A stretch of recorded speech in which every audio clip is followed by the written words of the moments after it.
Hola queridos hermanos, ¿qué tal? ¿Cómo están? Espero que se encuentren muy bien. Les saluda el Padre Byron. Sean bienvenidos a esta primera clase de este nuevo apartado de Teología para Laicos, cuyo nombre es Eclesiología. Estudiaremos el misterio de la Iglesia. Como siempre digo, esto es una aventura apasionante, así que para dar inicio les invito a hacer una oración. En el nombre del Padre, y del Hijo, y del Espíritu Santo. Guardamos un momento de silencio y pedimos la venida del Espíritu de Dios.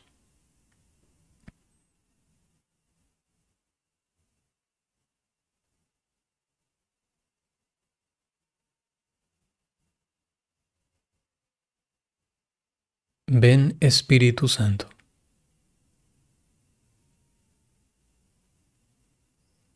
Ven Espíritu Santo. Ven Espíritu Santo. Junto a María, clamamos tu venida. Dios te salve María, llena eres de gracia, el Señor es contigo.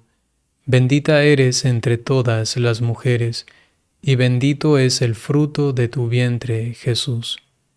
Santa María, Madre de Dios, ruega por nosotros pecadores, ahora y en la hora de nuestra muerte. Amén. En el nombre del Padre, y del Hijo, y del Espíritu Santo. Bien, comenzamos. Origen y finalidad de la Iglesia. La Iglesia es un misterio, es lo primero. Misterio entonces significa que podemos sacar verdades al respecto de ella que serán hermosísimas, profundas, elevadas. Sin embargo, siempre hay algo que nos sobrepasa. Entendemos que la Iglesia ha sido fundada por Cristo, entendemos sus maravillas, la santidad que hay en ella, pero solamente hasta cierto punto, porque al paso nos sale también el encuentro con el pecado de los miembros de la Iglesia. Y esto hace que profundizar en este misterio sea muchas veces difícil. ¿Cómo es posible que sea santa y que nos dé a Dios mismo si me entero de esto o de aquello? Sin embargo, decimos misterio porque está más allá de los pecados y de las miserias y lacras que puedan haber en ella, repito, de parte de sus miembros. Entonces, penetrar en este misterio sobrenatural implica el acto de la fe. Creo en una santa, católica, apostólica Iglesia, la Iglesia de Cristo. Es a la vez divina y humana, visible e invisible, terrena y celestial, temporal y eterna. En ella subsiste maravillosamente lo humano y lo divino. No se puede reducirla a una empresa u ONG internacional de servicios religiosos y asistenciales. Es santa e inmaculada, a pesar de las miserias de los hombres que la componen en la tierra. Importante, es un misterio al cual accedemos por la fe para dejarnos deslumbrar por la santidad que en ella está. San Juan Pablo II decía, la Iglesia es madre y una madre debe ser amada. Uno de los dolores más grandes que tiene Dios es la falta de amor a la Iglesia. A veces por algún escándalo o por alguna situación oscura de parte de ella, los fieles se alejan, ya no creen en ella, la desprestigian, la calumnian y muchas veces hasta llegan a tener ira, coraje, por no decir odio, contra ella. Es importante reconocer por medio de la fe la actuación de Dios en esta Iglesia. Así, ningún escándalo podrá alejarnos de ella porque entenderemos a la luz de la fe y de la razón, con argumentos también sólidos, que no hace sentido apartarme de alguien, en este caso de mi madre en la iglesia, solamente porque uno de sus hijos se ha portado mal. Etimológicamente, iglesia viene del griego eklesia o del hebreo kahal. Significa asamblea convocada o reunida. Así nos lo dice también el Catecismo de la Iglesia Católica. Por otro lado, es interesante que en inglés y en alemán, que son dos lenguas de alguna manera vinculadas, se dice Church y Kirche correspondientemente. Y no vienen del término eclesia, sino más bien del término Kyriake. Y esto hace alusión a Kyrios, y la segunda partícula hace alusión a perteneciente. Con lo cual, en inglés y en alemán se dice más bien la que pertenece o perteneciente al Señor. Es también bonito. Sin embargo, el término que más nos lleva al sentido original es el de convocados, el de reunidos, en una asamblea concreta, es decir, eclesia. Por ejemplo, en el Antiguo Testamento se designa a esta como comunidad santa y pueblo de Dios, Cajal, ¿no? Reunida para el culto y alabanza de Yahvé. En el Nuevo Testamento, los primeros cristianos, utilizando el término eclesia, que viene del griego, allí en esta cultura helénica, se utilizaba esto para cuestiones políticas, cuando se reunían y habían discusiones para llegar a un acuerdo al respecto de una situación social, entonces se la aplicó luego también a la iglesia. Entonces ella, esa eclesia, es una asamblea, pero ahora litúrgica. Comunidades locales, esto es lo más nuevo del Nuevo Testamento. Es decir, que esta asamblea reunida y convocada ahora es cada una de esas localidades de asambleas, y sin embargo, solamente en cuanto están unidas, cada una de ellas a todos los miembros de esta iglesia. Por eso es un conjunto de todos los miembros. Tres significaciones inseparables, según el Catecismo de la Iglesia Católica en el numeral 752. La Iglesia de Dios existe en las comunidades locales y se realiza como asamblea litúrgica, sobre todo eucarística, lo que he mencionado hace un momento. Esto en cuanto al nombre. La Iglesia es un proyecto trinitario. Existe por el designio amoroso del Padre Eterno. Fue fundada en el tiempo por Jesucristo, el Verbo encarnado, y es continuamente vivificada por el Espíritu Santo. Su origen es entonces trinitario. Protagoniza la historia de la salvación desde hace 2000 años, esta iglesia. Evidentemente no porque ella sea como la autora o la fuente de la salvación, sino porque la Trinidad ha querido utilizarla como instrumento y por ello entonces protagoniza en el sentido de que da la cara, en el sentido de que está congregando, liderando, defendiendo, instruyendo, santificando al pueblo de Dios para que tenga como objetivo todo él justamente la salvación. Por eso, en ese sentido, protagoniza.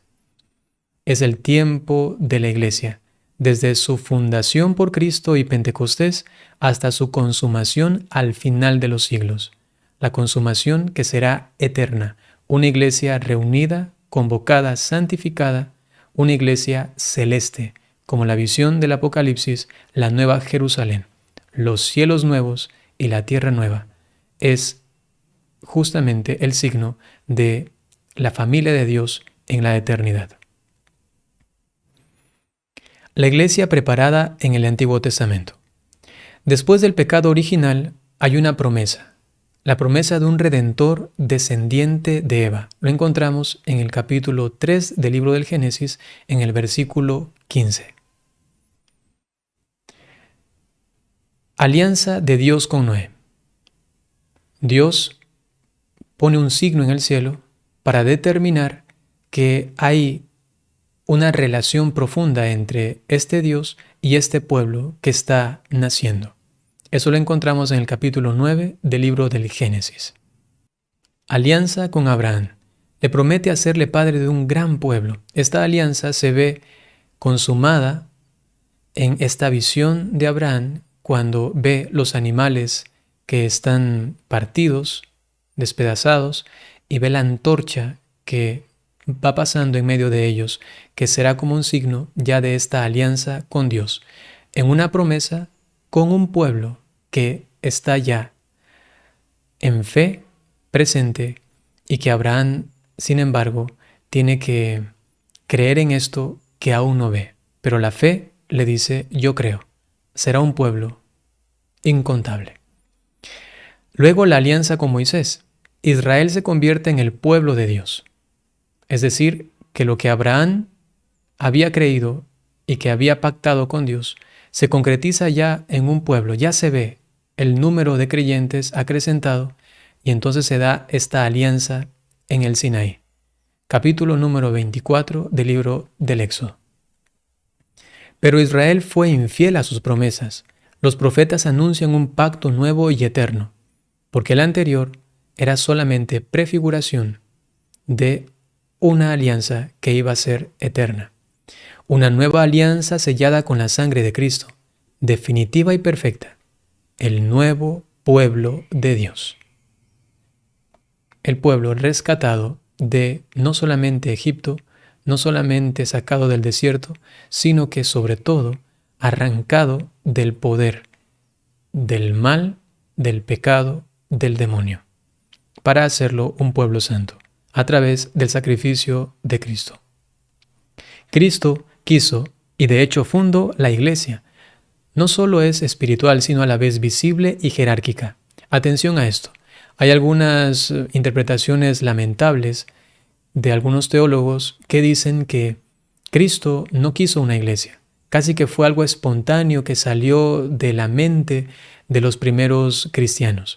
No tiene nada que ver con, primero, la fidelidad a los textos sagrados y segundo, al sentir de la iglesia y la interpretación de la revelación. Así que hay que tener mucho cuidado con eso, ¿no? Hay por ahí alguien que dice, Cristo solamente anunció el reino de Dios y casi que sin querer luego vino una iglesia que se apoderó y se aprovechó de ese anuncio para decir, aquí hay una institución. Cristo quiso y fundó una iglesia. El Catecismo de la Iglesia Católica en el numeral 778 nos dice, la iglesia fue fundada por las palabras y las obras de Jesucristo.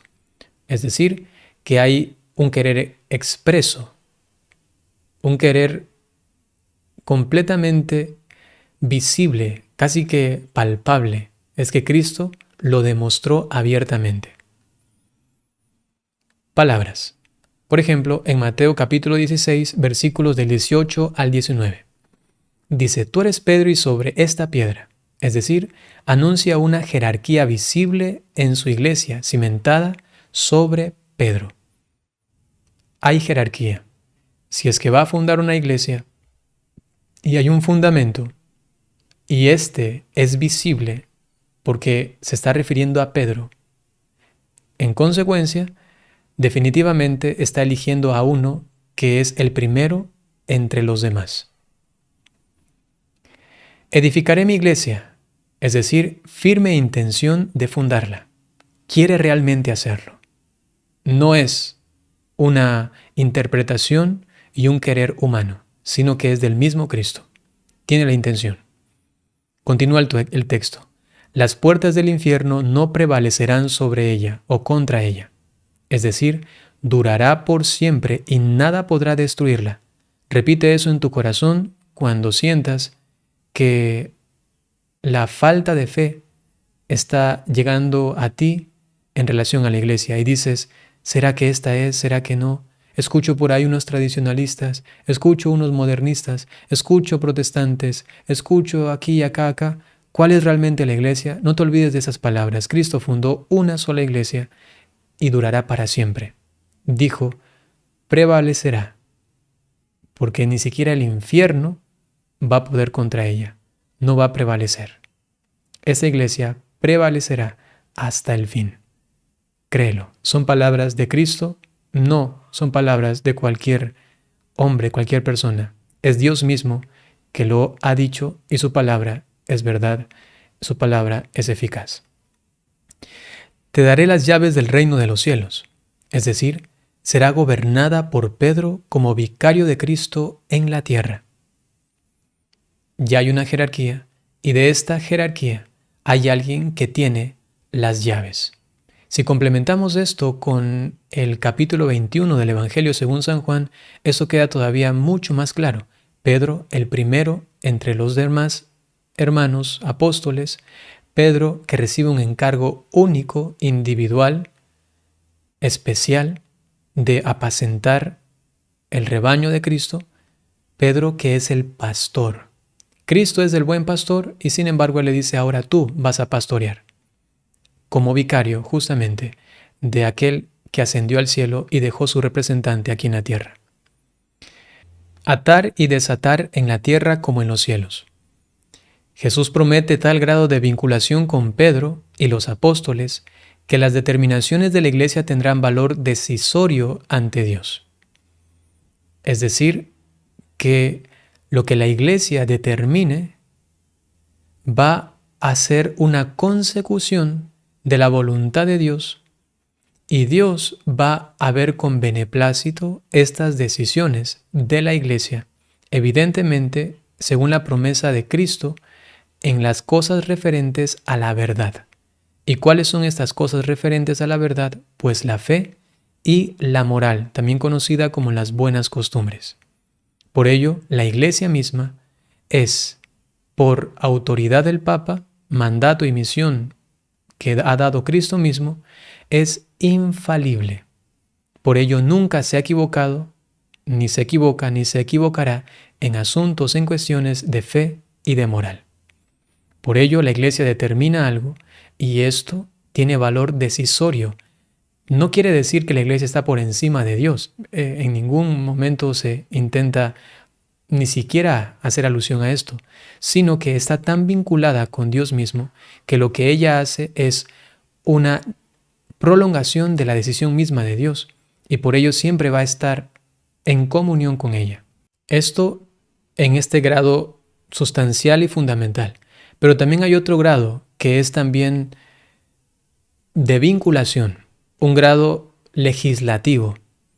Y es cuando la Iglesia también determina algo que, por ejemplo, no es cuestión de revelación, sino que es una instrucción, es una exhortación que vincula a los fieles, es una postura que toma la Iglesia al respecto de algún asunto y que aun cuando no sea parte de la fe y de la revelación, sino más bien en una cuestión organizativa, por ejemplo, ¿no?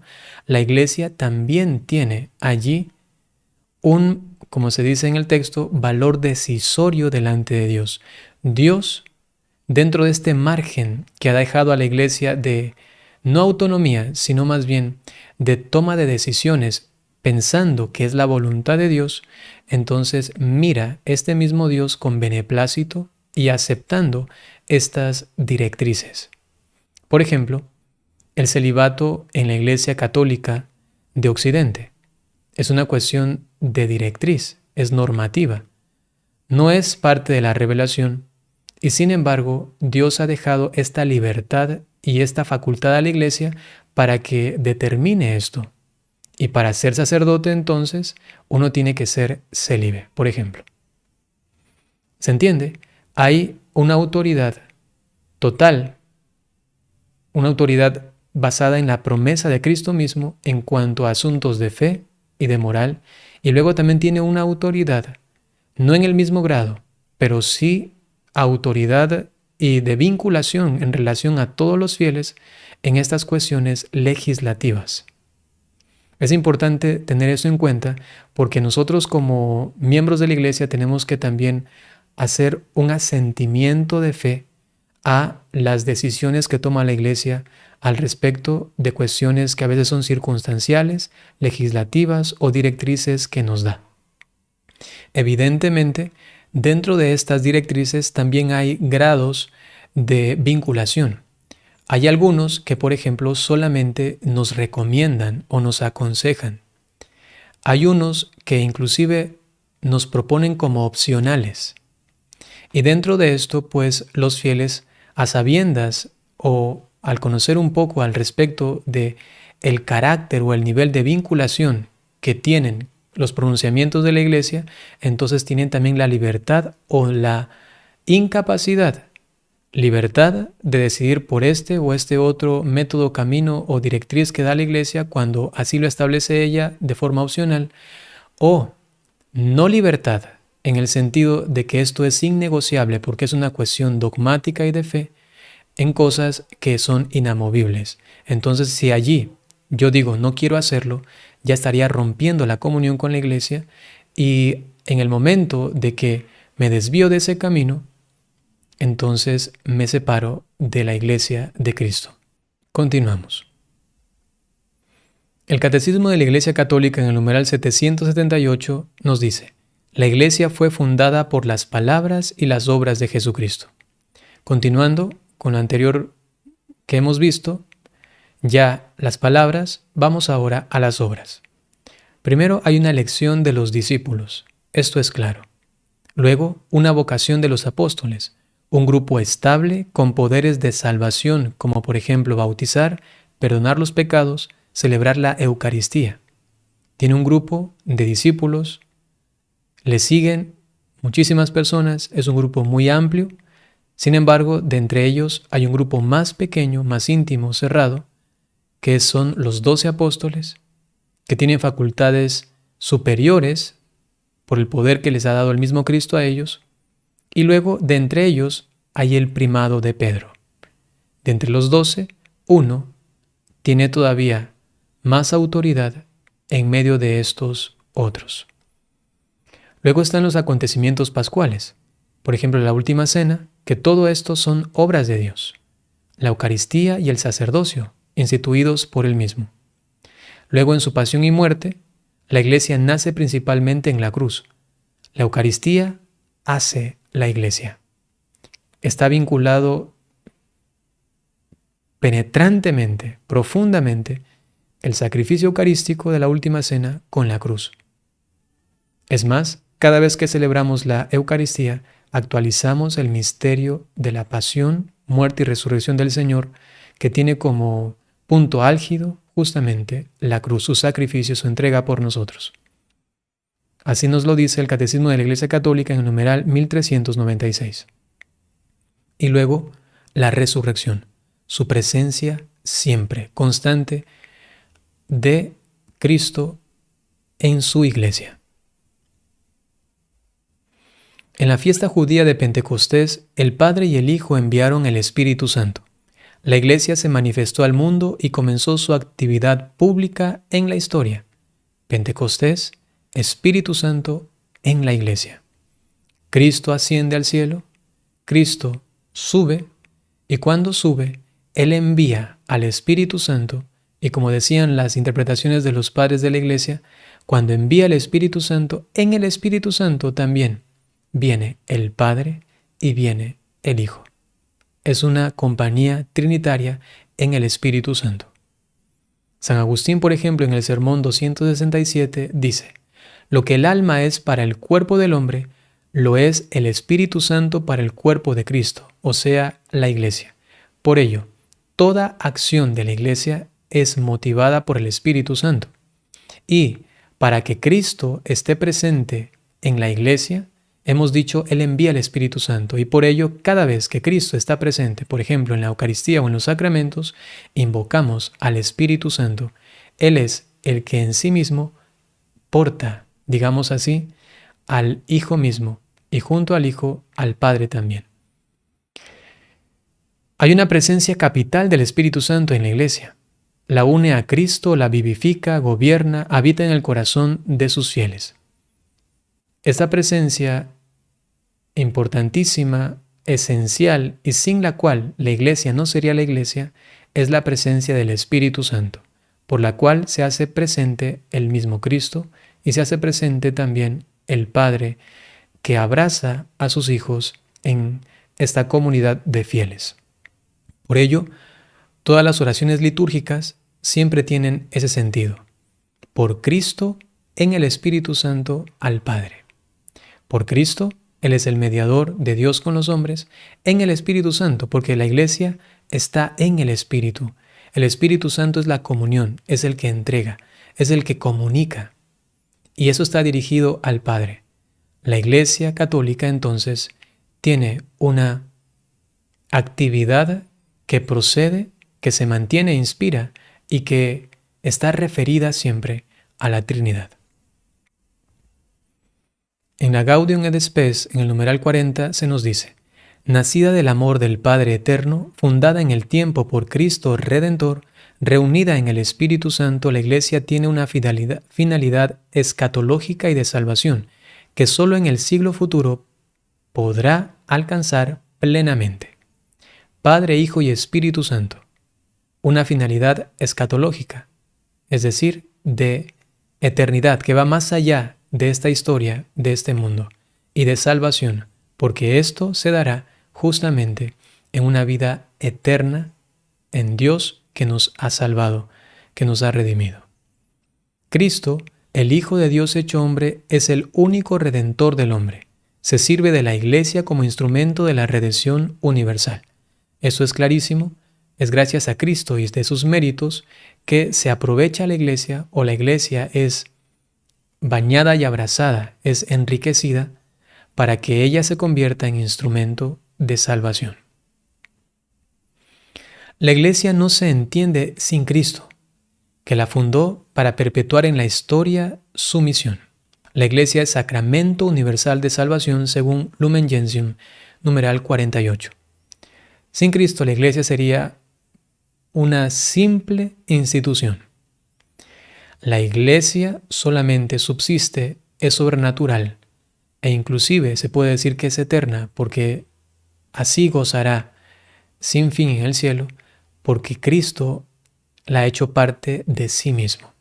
Es más, decimos, la Iglesia es el cuerpo místico de Cristo. Es signo eficaz y real de la acción redentora de Cristo entre todos los hombres hasta el fin de los siglos. Es decir, que la Iglesia actúa y lo que actúa, lo que da, realmente lo da. Si bautiza, queda bautizado. Si se celebra la Eucaristía, realmente se da el sacrificio eucarístico. Y así en todo el obrar de la Iglesia. Todo lo que realiza en materia de redención es eficaz y real para todos los hombres, hasta la consumación de ella misma en el último día. El fin salvífico de la Iglesia es sobrenatural, inalterable, perpetuo y universal. Sobrenatural, la salvación por encima de las fuerzas humanas. Hay algo en la Iglesia que nadie puede dar, ningún ser humano puede darlo, sino solamente Dios. Y por ello es un instrumento por el cual se realiza la salvación, un acto completamente sobrenatural, soberano y determinante de Dios para con todos los hombres. Inalterable, el hombre no lo puede cambiar y Dios no muda sus planes eternos. La Iglesia no es mera institución asistencial. Es decir, que lo que ha querido Dios con la Iglesia no va a cambiar. Ni por más que se rebelen unos por aquí, otros por allá, que vengan corrupciones, que aparezcan logias masónicas, secretas, de lo que quieran, y quieran dañar y romper a la Iglesia, destruirla, me refiero, ¿no? Totalmente, pues no podrán, porque Cristo ha querido una Iglesia, la ha fundado, la sostiene y tiene una promesa de verdad inalterable con todo lo que ella da a la humanidad como instrumento de salvación hasta su consumación al final del mundo. Es perpetuo porque hasta la consumación de los siglos, según San Mateo capítulo 28, versículo 20. Y ese fin salvífico es universal, ofrece la salvación a todos los hombres. Hemos visto ya el origen de la Iglesia, que está dentro del proyecto trinitario, y vemos también su finalidad, que es la salvación. Por ello, repito, constituida sacramento universal de salvación. Es decir, sacramento en cuanto son signos visibles de realidades invisibles. Cualquier sacramento lo es. El sacramento del bautismo hay una realidad invisible que va a actuar por medio del signo visible, el agua. Por medio del agua y las palabras pronunciadas por el ministro, esta criatura se va a transformar, a regenerar para constituirse hija de Dios. Así la Iglesia tiene esta parte visible, jerárquica, institucional, pero que también realiza por medio de efectos y realidades invisibles algo que va más allá de ella y que la sobrepasa de la pura institucionalidad. Eso veremos más adelante, la Iglesia visible e invisible. Dice Lumen Gentium en el número 9.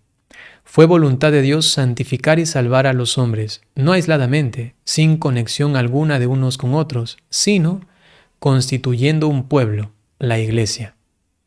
Y esta Iglesia, como hemos visto antes, se constituye como instrumento de salvación. Pero para que los hombres se salven, hay aquí una concordancia, hay una correspondencia entre salvación y santidad. La santidad ya designa cómo la salvación va actuando en la persona de una forma clara, de una forma palpable inclusive. Miremos los santos y veremos allí cuán grandemente ha trabajado la salvación de Cristo en aquellas personas. Por ello, cuando decimos que nada manchado entra al reino de los cielos, según el texto del Apocalipsis, nos estamos refiriendo a que la salvación ha actuado, blanqueado, ha sacado completamente el pecado del alma, el pecado del ser humano, y por ello puede entrar al reino de los cielos. Es decir, lo ha santificado. La salvación corresponde también con la santidad. No se pueden distinguir. Solo quien lucha por corresponder a Dios y usa los medios de salvación de la Iglesia logrará su salvación.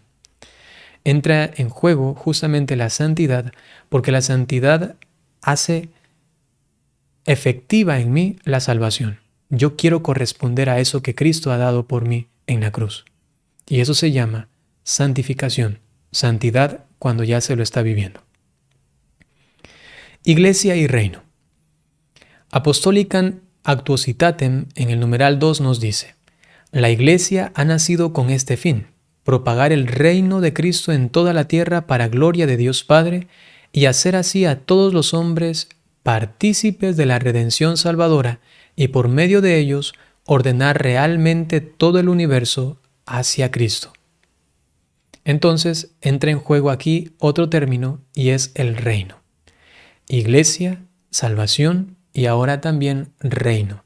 La Iglesia, instrumento de salvación para que ya aquí vaya germinando el reino de Dios que tendrá su consumación en la vida futura. Entonces, su fin, propagar el reino, pero ya ahora participamos de la redención salvadora en este mundo. Alfred Lousy decía: Jesús anunció el reino de Dios y lo que vino fue la Iglesia. Es decir, que dentro del designio de Dios está la salvación y para lograrlo Dios ha querido una Iglesia. La Sagrada Escritura nos dice que el reino de Dios es propagado por la Iglesia y solo será completado al fin del mundo. Dios da un mandato: vayan y anuncien el Evangelio. Cristo anunció el reino y sus enviados participan de esta misma misión de anunciarlo, es decir, la Iglesia. Se trata de un misterio. El reino de Dios no es solo futuro, sino también actual, no solo personal, también comunitario, ni solo celestial, también terreno.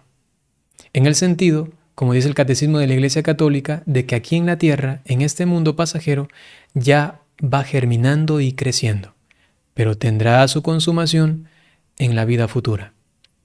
Redemptoris Missio dice: tiende a transformar las relaciones humanas y se realiza progresivamente, a medida que los hombres aprenden a amarse, a perdonarse y a servirse mutuamente. Son ya signos del reino de Dios. Y es también un misterio porque igual involucra realidades que no vemos, sobrenaturales que nos sobrepasan, pero que también están relacionadas con nuestra vida terrena. El reino de Dios no puede ser separado de la Iglesia. Ciertamente, esta no es fin para sí misma, es decir, que la Iglesia no subsiste para beneficio propio, sino que es instrumento de salvación, ya que está ordenada al reino de Dios. Ese es su fin. Reino de Dios que se entiende como salvación. ¿Quiénes están en el reino de Dios? Los salvados. Y salvación se corresponde con santidad, porque ¿quiénes se salvan? Los que desean realmente aceptar esa salvación, del cual es germen, signo e instrumento. Esta iglesia ya va siendo visible, va siendo palpable como germen este reino aquí en la tierra. Sin embargo, a la vez que se distingue de Cristo y del reino, está indisolublemente unida a ambos. Es decir, que la iglesia no es Cristo, la iglesia no es el reino de Dios, sin embargo, está íntimamente unida a ellos dos. La iglesia ha sido constituida cuerpo místico de Cristo, esposa de Cristo, pero la iglesia misma no es Cristo. Lo es en cuanto está unida a su esposo, a su cabeza. Es muy parecido a lo que dijo Jesucristo. Está la vid y los sarmientos. Si los sarmientos se apartan de la vid, se mueren. El sarmiento solo no es vid, pero cuando el sarmiento está unido a la vid, se dice de todo él, sarmientos y vid, de todo él, que es la vid. Asimismo, la iglesia, si se deslinda de Cristo, no es nada. Pero como está íntimamente unida a Él, porque la ha constituido así Cristo, entonces se dice también de la iglesia que conforma el Cristo total, en el sentido de dependencia. Y lo mismo se dice del reino. Ella misma no es el reino, pero Dios la ha llamado a ser parte de este reino por medio de la salvación, de la santidad. Es algo realmente hermosísimo. Así nos lo dice Redemptoris Missio en el numeral 18. Bien, queridos hermanos, muchas gracias por haber participado de esta clase. En resumen, hemos visto el origen y la finalidad de la Iglesia. Por decirlo en palabras muy escuetas, el origen viene de Dios mismo y su finalidad es la salvación, es el reino de Dios. Digo esto porque también cuando Jesucristo resucitó, le vinieron y le preguntaron, ¿y cuándo vas a instaurar el reino de Israel? Y Jesús, reino de Dios, por fin, entiéndanlo. Me he referido todo mi ministerio al reino de Dios. No un reino pasajero, no un reino de este mundo, sino mi reino no es de este mundo, le dijo justamente Jesús a Pilato. Dispónganse ahora a recibir la bendición. Y nos veremos en la siguiente clase de Eclesiología. El Señor esté con ustedes. La bendición de Dios Todopoderoso, por intercesión de la Santísima Virgen María, San José y todos los ángeles y santos, en el nombre del Padre, y del Hijo, y del Espíritu Santo. Hasta pronto.